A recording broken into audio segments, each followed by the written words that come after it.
চলে আসলাম আন্দামানে পরবর্তী ভিডিও নিয়ে। প্রথম দিন আমরা পোর্ট ব্লেয়ারে যে কটা স্থান দেখেছিলাম তার মধ্যে এই সেলুলার জেল হলো প্রথম। সেলুলার জেলের ইতিহাস সম্পর্কে আমরা অনেকেই অনেকটা ওয়াকিবহল, তারপরও আমি এর কিছুটা ইতিহাস সংক্ষেপে বলে দিতে চাই। 1906 সালে সেলুলার জেলটি ব্রিটিশরা তৈরি করেছিলেন। আমাদের দেশের অনেক স্বাধীনতা সংগ্রামীকে এখানে বন্দি করে রাখা হয়েছিল। সেলুলার জেলকে কালাপানি নামেও অভিহিত করা হয়ে থাকে।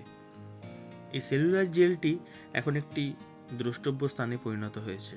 তৈরির সময় এর 6টি উইংস ছিল, তবে বর্তমানে 2টি উইংসকে অক্ষত অবস্থায় রেখে বাকি 4টি উইংসকে হাসপাতালের জন্য ব্যবহার করা হয়ে থাকে। এর আর্কিটেকচারটা যদি একটু ভালো করে দেখেন তো বুঝতে পারবেন একটা উইংসের দরজা অপর উইংসের কিন্তু জানলার মুখোমুখি, যাতে এখানে যারা বন্দী হয়ে রয়েছেন তারা যেন কোনোভাবেই নিজেদের মধ্যে কোনো তথ্য আদান প্রদান করতে না পারে। সেলুলার জেলে এরকম ফলক আপনারা গেলেই দেখতে পারবেন। দোতলায় এই অনেকগুলো ফলক আমরা দেখলাম, যেখানে যারা এখানে ছিলেন তাদের নাম লেখা রয়েছে। একটা ব্যাপার দেখে সত্যি নিজেকে বাঙালি বলে আরও গর্ববোধ হলো যখন দেখলাম এখানে যতগুলো ফলক রয়েছে দোতলাতে, তার মধ্যে অধিকাংশতেই বাঙালি স্বাধীনতা সংগ্রামীদের নাম। ভারতবর্ষের স্বাধীনতার জন্য বাঙালিদের যে অবদান, এর থেকে বড় প্রমাণ হয়তো আমাদের কাছে আর নেই। সেলুলার জেলে যে ওয়াচ টাওয়ারটি আছে তার উপরে উঠলে চারদিকটা এতটাই সুন্দর লাগে। চারিদিকে নীল সমুদ্র, যার জন্য দূর দূরান্ত থেকে মানুষ এই আন্দামানে চলে আসে। উইংসগুলো দেখতে পাচ্ছেন, আর ভিডিওর একদম বাঁদিকে যেগুলো দেখছেন সেই উইংসগুলো এখন হাসপাতালে পরিণত হয়েছে। দূরের এই নীল সমুদ্রটাকে অসাধারণ লাগছে, তাই না? এখানে কিছুক্ষণ সময় কাটিয়ে ফিরে আসলাম হোটেলে। দুপুরে লাঞ্চ করে চলে আসলাম পরবর্তী গন্তব্যস্থানে, ওয়ান্ডোর বিচ। পোর্ট ব্লেয়ারে যে হোটেলে আমরা ছিলাম সেখান থেকে আধা ঘন্টার একটা জার্নি। ওয়ান্ডোর বিচটা যথেষ্ট পরিষ্কার পরিচ্ছন্ন। ভাবান্ত এসেই বালি নিয়ে খেলতে বসে পড়ল। বালি দিয়ে খেলা করার সব খেলনাই কিন্তু ও মনে করে প্যাকিংয়ের সময় ব্যাগে ঢুকিয়ে নিয়েছিল। এই ওয়ান্ডোর বিচে আমরা অনেকক্ষণই ছিলাম।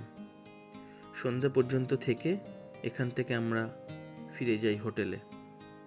ওয়ান্ডোর বিচে এসে সানসেটটা যদি আপনি কখনো দেখেন, সত্যি খুব অপূর্ব লাগবে। দেখুন, আজ আকাশ ছিল পুরো পরিষ্কার, তার জন্য জলটা এতটা নীল।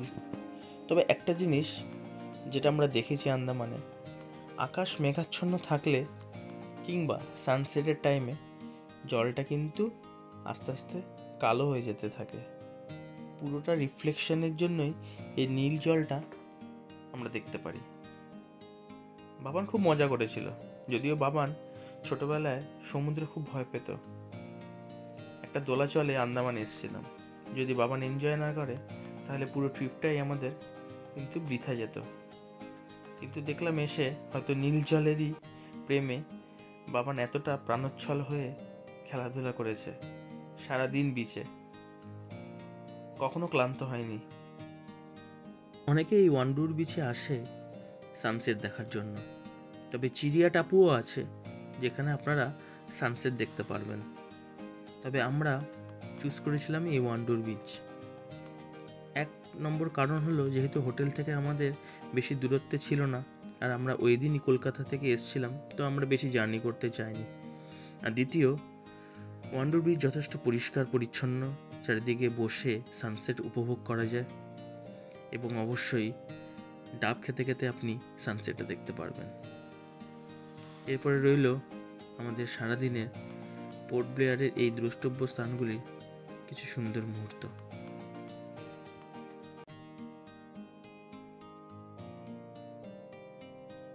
পরের দিন ভোরবেলায় আমরা রওনা দিয়েছিলাম হ্যাভলকের উদ্দেশ্যে।